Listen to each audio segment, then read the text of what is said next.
Ce TP sera réservé aux routages statiques.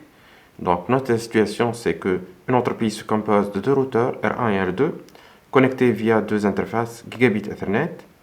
À chaque extrémité des routeurs, il existe des réseaux connectés qu'ils devraient pouvoir communiquer entre eux. Donc quelles sont les tâches à effectuer? Premièrement, il faut ajouter les adresses IP sur les interfaces comme indiqué dans le graphique ci-dessus. Deuxièmement, vérifier que les deux routeurs R1 et R2 sont correctement connectés. Troisièmement, émettez une route statique de R1 vers le réseau de R2 avec un équilibrage de charge égal sur les deux interfaces. Quatrièmement, émettez une route statique par défaut de R2 au réseau de R1 avec un équilibrage de charge égal sur les deux interfaces. Cinquièmement, justifiez que vous pouvez éteindre les deux réseaux. Et sixièmement, faites du lien de GE001 du routeur R1 l'itinéraire principal tandis que le lien GE000 l'itinéraire alternatif. Finalement, justifiez que le lien sur GE000 devient la route de basculement lorsque le lien sur GE001 tombe en panne. Donc ceci, on va voir comment l'implémenter. Donc bien sûr, on va utiliser le logiciel ENSP. Donc on va le lancer. On va créer donc une nouvelle topologie. Donc là, on aura besoin de deux PC, PC1 et PC2. On aura besoin de deux routeurs. Donc là, R1 et R2.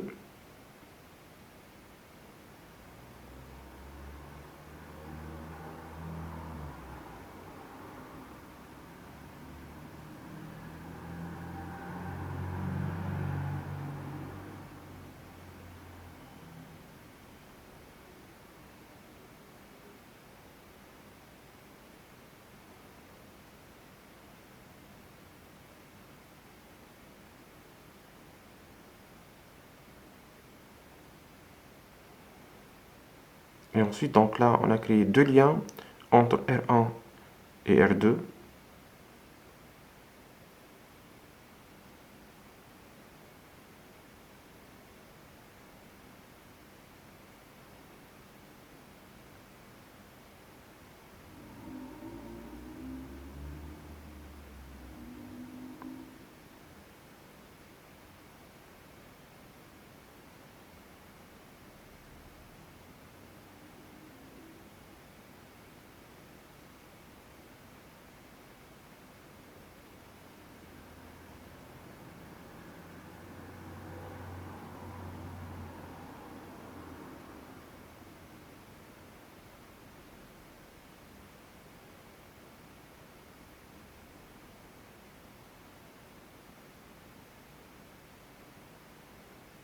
Donc là, maintenant, on va mentionner les adresses réseau.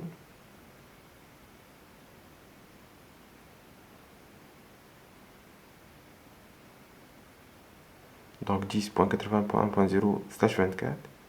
Slash 24, c'est l'équivalent de masque de réseau de 55.255.255.0. Ça veut dire qu'on aura 24 bits à 1 et 8 bits à 0. Donc là, le PC1, ça sera l'adresse IP .11, ça veut dire que ça sera 10.80.1.11. Et au niveau du routeur R1, au niveau de par Ethernet 0, donc ça sera 10.80.1.11.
Une fois on est terminé avec la préparation du réseau, on va indiquer là donc, les adresses IP des postes PC1 et PC2. Donc là, ce sera 10.80.1.11. Donc dans notre cas, ce sera 255.255.255.0.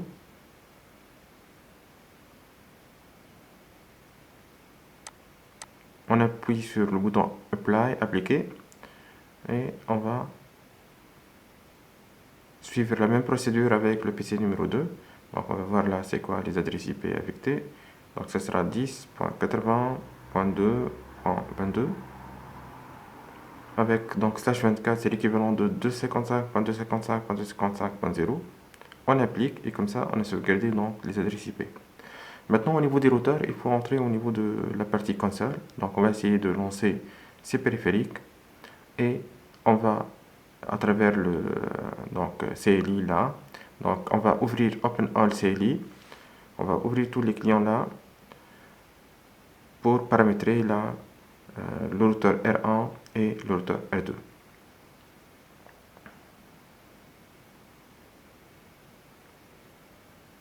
Donc comme vous voyez par défaut, ils sont appelés là les routeurs Huawei. Donc il faut entrer dans le System View. Ensuite on va appeler la commande sysname R1. Donc et on va leur donner des noms donc qui correspondent à ceux de l'interface de la topologie présentée.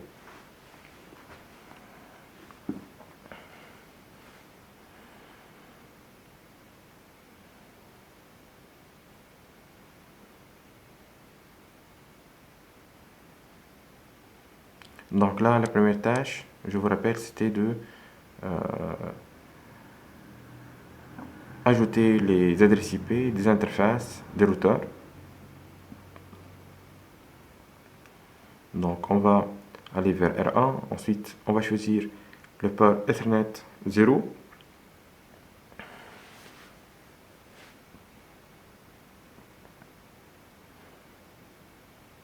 Voilà. Et ensuite, à travers la commande IP address, on va enregistrer l'adresse IP de ce port.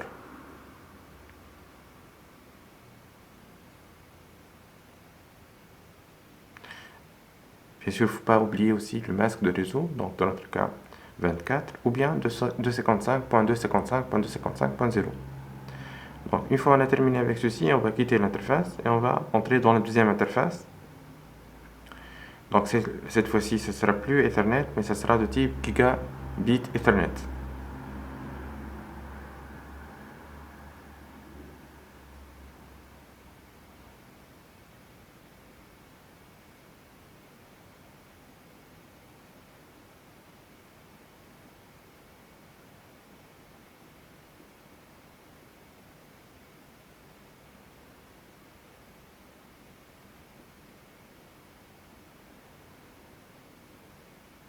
Maintenant, c'est le tour de l'interface Gigabit Ethernet 1.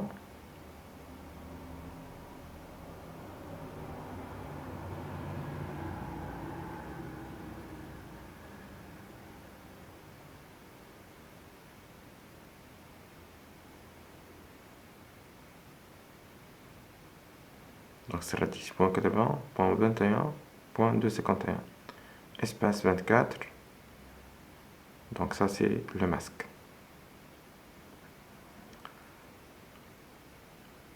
Ensuite on va quitter ceci. Donc comme ça on a fini avec les trois interfaces du routeur R1. Maintenant on va aller vers R2. On va répéter les mêmes actions, donc, et à chaque fois il faut faire attention à la topologie fournie au démarrage.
Donc, on va voir pour vérifier l'état de connexion des interfaces, on va utiliser la fonction display IP interface brief. Voilà, donc, et ceci va nous afficher là pour chacun des interfaces.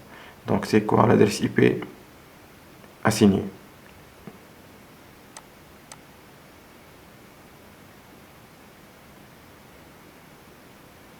Donc là, on a l'interface Ethernet 0, Gigabit Ethernet 0 et Gigabit Ethernet 1.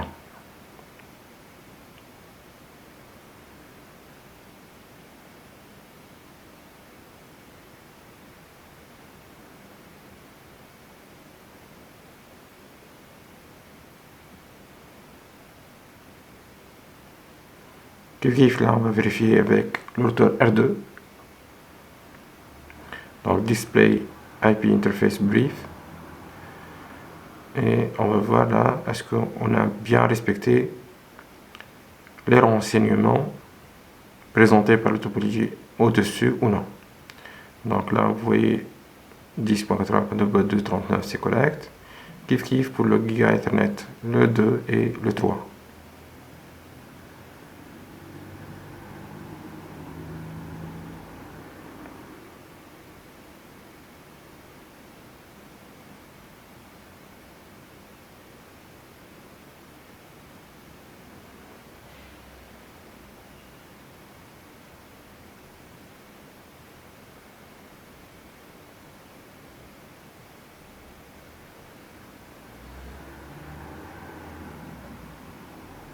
Donc maintenant, on va essayer de voir la connexion, est-ce que ça fonctionne ou non.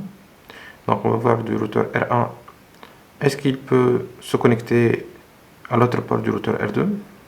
Donc normalement c'est bon, on a 5 paquets transmis, 5 paquets reçus.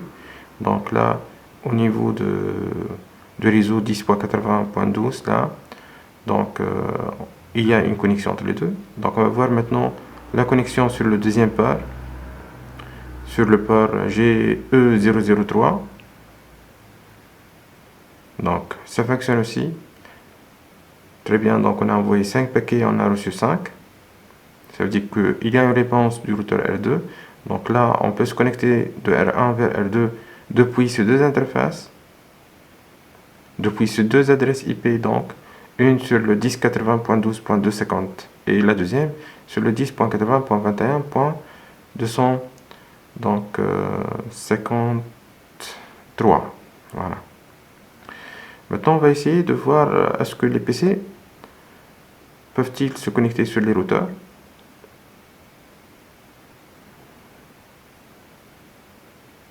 Donc là, il faut cliquer 2 fois sur le PC, ensuite aller vers l'onglet commande.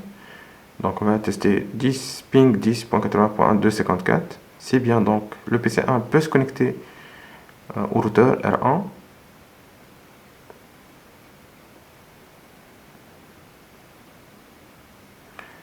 Kiff au niveau de routeur, donc du PC2. Donc le PC2, ping, on va essayer de se connecter sur le port Ethernet 0 du routeur R2. Donc 10.80.2.239, c'est bon. Donc jusqu'à maintenant, ce qu'on a, le PC1 peut se connecter à R1, le PC2 peut se connecter à R2, R1 peut se connecter à R2.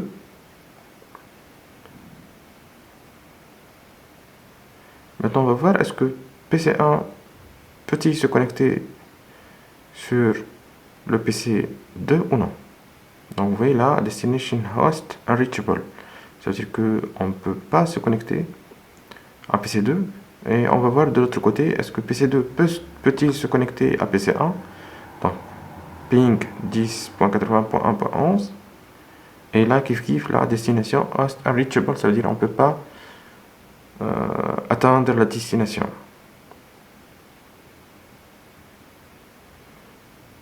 Donc pourquoi? Parce que le réseau 10.80.1.0 il n'est pas visible pour le 10.80.2.0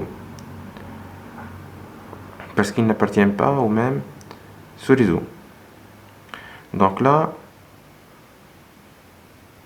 pour résoudre ce problème, on va créer une route statique. Donc une route statique, ça veut dire que ça sera une route qui est saisie par l'administrateur réseau, et pour que les paquets entre le PC1 et PC2 ils vont transiter à travers cette route. Donc là, on a indiqué IP route statique 10.80.2.0, là au niveau du R1. Donc on a là le masque 24. Et pour arriver à ce sous-réseau, donc il faut passer par quoi? Donc on peut passer là par le premier port, ce qui est 10.80.12.250, ça veut dire le port 2 du R2. Donc là, c'est une première alternative.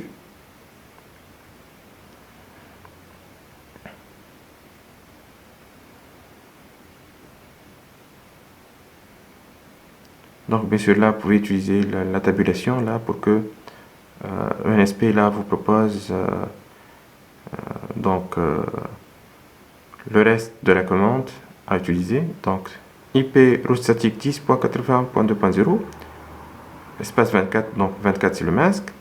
Donc je peux l'atteindre aussi à travers le 10.80.21.253. Donc là c'est la deuxième liaison entre R1 et R2. Donc là j'ai indiqué que je peux atteindre le réseau de 10.80.2 où est-ce que le PC2 est connecté, donc à travers ces deux interfaces.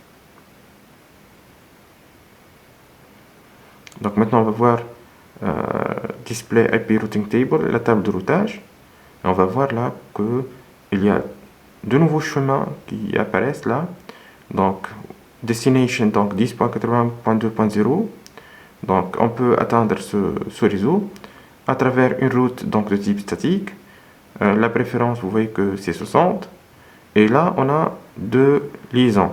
Donc on peut l'atteindre à travers Next Hub, ça veut dire le prochain routeur, ça sera ou bien le 10.80.12.250 ou bien le 10.80.21.253. Donc on a donc là dans notre cas deux choix possibles.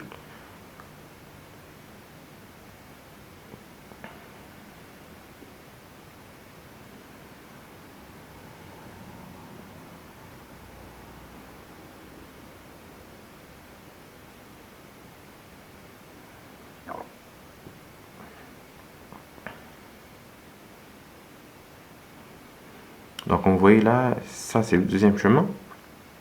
Et tout à l'heure, on a vu le premier chemin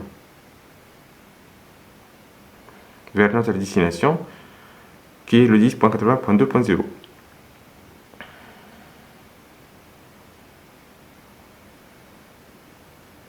Donc maintenant, on va essayer de se connecter au PC2 et on va voir est-ce que ça fonctionne ou pas.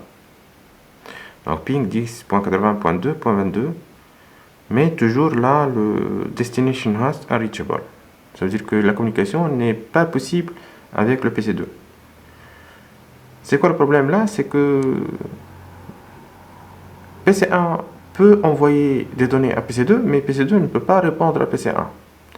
Et une communication normalement sur un réseau doit être donc de type aller et retour.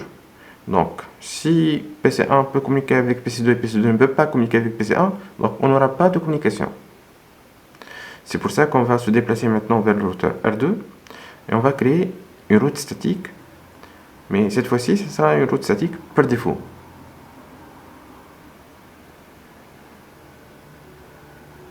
Ça veut dire que si je ne trouve pas un chemin direct vers la destination, je vais choisir ce chemin. Donc là, IP route statique 0.0.0.0 espace, donc celui-là c'est l'adresse IP et le masque c'est 0.0.0.0, mais réellement ça veut dire que ça c'est une route par défaut. Ça veut dire que si tu ne trouves pas la destination, tu vas l'envoyer vers ce chemin.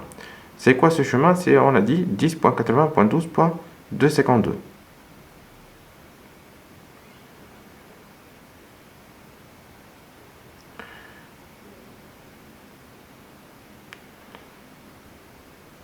Donc, c'est le port GE0 de R1. Donc, il va mener le retour d'information. Kiff kiff. Donc, pour faire un équilibrage de charge, on va créer kiff kiff là une deuxième route statique par défaut.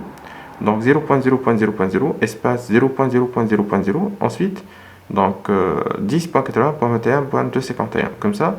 Donc le retour de PC2 vers PC1, il peut passer ou bien par le premier chemin, ou bien par le deuxième. Donc là, on va afficher le routing table des adresses IP sur R2. Ce qu'on va voir là, c'est que vous remarquez bien, en haut, on a le destination 0.0.0.0/0. Ça veut dire que celle-là, c'est une route statique par défaut. Route par défaut, elle est de type statique. La préférence est 60. Next hop, là, ça veut dire le nouveau routeur par lequel on va passer. Il a cette adresse IP. Donc, ça sera 10.80.12.252 au niveau de port GE0 du R1. Ou bien le deuxième, là, à travers le port GE0/0/1. Donc maintenant, on a réalisé l'aller et le retour. Donc maintenant, si on essaie de se connecter, on va voir est-ce que maintenant c'est possible de communiquer avec PC1. Toujours, c'est pas possible tant qu'on n'a pas fourni le gateway, la passerelle. Donc dans notre cas, la passerelle pour PC1, c'est l'adresse IP du routeur R1. Donc ce qui est 10.80.1.254.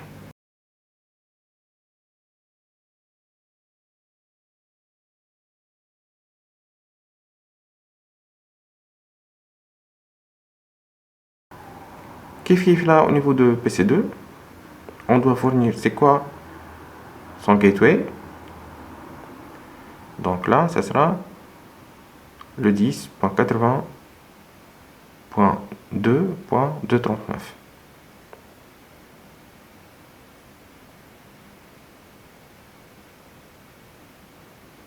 Donc notre passerelle, pour les autres, là, ça va passer à travers ceci. Donc si on essaie de se connecter maintenant au PC2, au démarrage, request time out, c'est-à-dire on a dépassé le temps, mais par la suite, on a 4 paquets qui sont envoyés et reçus et un paquet envoyé et non reçu. Maintenant, vous voyez là, si je relance ceci, donc la communication est possible entre PC1 et PC2. Maintenant, on va essayer de tester la communication entre PC2 et PC1, c'est-à-dire dans le sens contraire. Et vous remarquez que maintenant, PC1 peut se connecter au PC2. On va commencer maintenant à tracer la route d'acheminement des données. Donc ceci, ça se fait avec la commande tracert. Et on va indiquer depuis le PC1 tracert quels sont les routeurs que je vais passer par eux ou bien les ports pour atteindre le 10.80.2.22. Donc là, le premier, bien sûr, on a le 254, c'est la passerelle. Le deuxième, donc là, on a passé par le réseau 10.80.12.0. Donc, plus précisément par le port 2 de R2. Ensuite, on a atteint le PC2. De l'autre côté, là, on va voir comment on peut atteindre le PC1.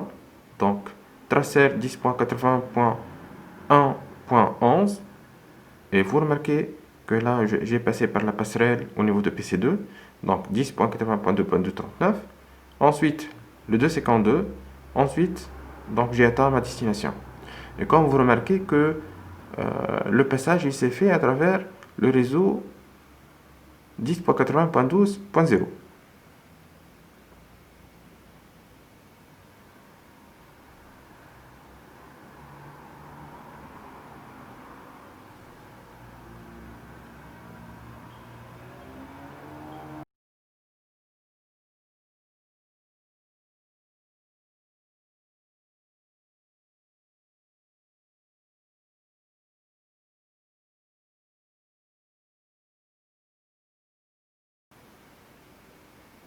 Donc si on affiche la table de routage,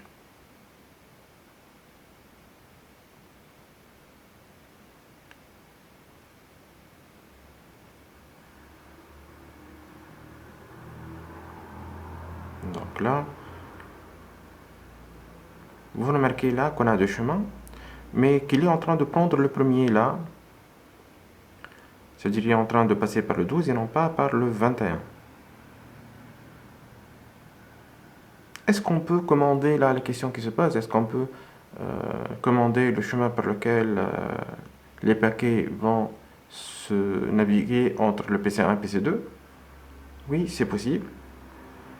Euh,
donc là, on va changer les préférences au niveau de cette route. Donc, IP route statique 10.80.2.0. Donc, la préférence, ça sera passé à 100 au lieu de 60. On va voir que celui qui a la préférence la plus grande, c'est celui qui sera mis en backup. Donc, c'est toujours celui, le système, il choisit celui qui a la préférence la plus petite. Kif là, lors du retour, là, on va choisir le deuxième chemin, ça veut dire le sous-réseau 10.80.21.0. Et au niveau de préférence, on va augmenter sa préférence pour qu'il sera choisi par défaut par le système.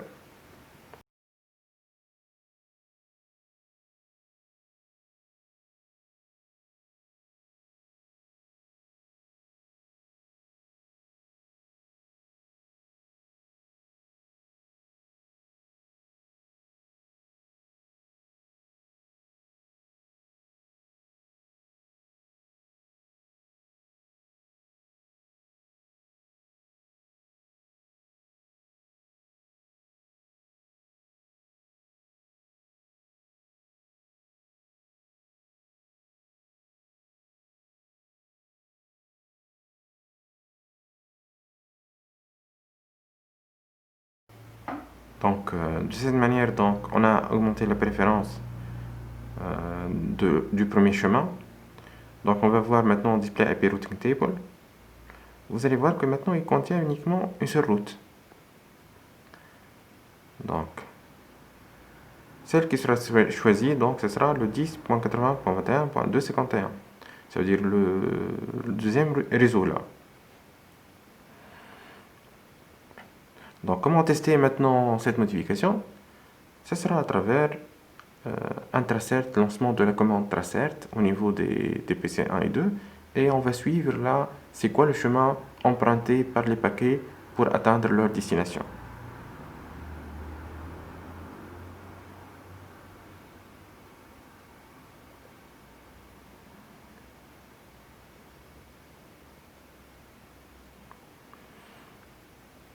Donc, vous remarquez là que maintenant il est en train de choisir le deuxième chemin, donc 10.80.21, alors que tout à l'heure c'était 10.80.12.250. Donc maintenant il est en train de choisir le deuxième chemin, kiff là au niveau de la communication entre PC2 et PC1. Tout à l'heure il était en train de choisir le 10.80.12.252, maintenant il va choisir le 10.80.21.251. Donc, comment on a fait ça? C'est à travers la commande qui indique donc la préférence. Donc, celui qui a la préférence la plus grande, donc, il sera ignoré au niveau de la table de routage. Donc, toujours, on va choisir celui qui a la préférence la plus petite.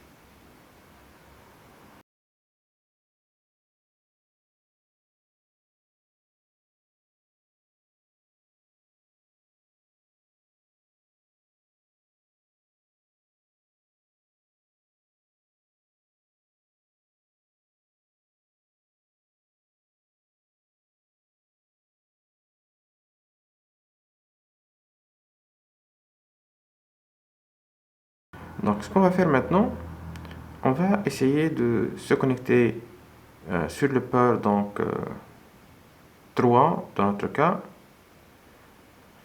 du routeur R2 et on va lancer la commande shutdown. C'est pour le rendre hors de connexion, ça veut dire pour l'arrêter. Et on va voir maintenant la répercussion de cette action sur la communication entre les deux PC. Donc vous voyez là que tout à l'heure nous étions en 10.80.21, maintenant on revient à 10.80.12. Pourquoi? Parce que la deuxième, la liaison qui était principale est tombée en panne. Donc vous voyez comment le système rapidement là il récupère donc le meilleur chemin. Donc là, kiff là de l'autre côté, si j'essaie de me connecter depuis PC1 vers PC2, donc vous voyez qu'il a pris le premier chemin, ça veut dire 10.80.12.